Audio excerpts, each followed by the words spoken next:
Welcome or welcome back. In the last video I told you about how we explored Hiroshima under the rain. So the next day was sea day and it was like a blessing. There was no sea before that. Very busy schedule. We rested, recharged and fully relaxed on deck, ready for our next adventure in Busan, South Korea. So Busan was the only stop when we booked an excursion. And I'll tell you why. Basically, it made things easier. And also, we were warned about problems on the border, so we kind of wanted to avoid that. No problems on the border, don't you worry about that. No long lines, no problems. To make things easier, yes, we didn't have to worry about transportation, tickets, or currency exchange. But honestly, you can explore Busan on your own just fine. But we had an excursion booked, so we hopped on a bus and went our way. So our first stop was Beomeosa Temple. I don't have words to describe it. Nestled in the mountains, it was magical. No tourists, just locals praying, chanting, and monks moving quietly through the ancient walls. Absolutely serene. We loved it there.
Then we went back.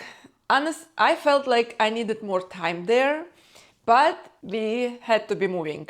So we went back on the bus and went deeper to the mountains. I mean, we knew we'd be walking, but we expected stroll in a park. I mean, what do you expect when you're buying an excursion and it says like hiking, walking? You still expect something not very strenuous, right? But before we left the ship, we got a note.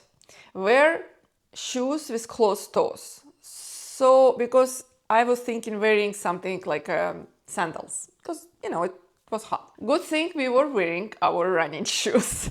I'll tell you the story. So first, we stopped at the forest entrance. It was like an entrance to the park, and we walked. Then we got on a funicular and went up and up and up in the mountains, and we had like a beautiful view on the Busan, on the mountains, and the ride was quite long.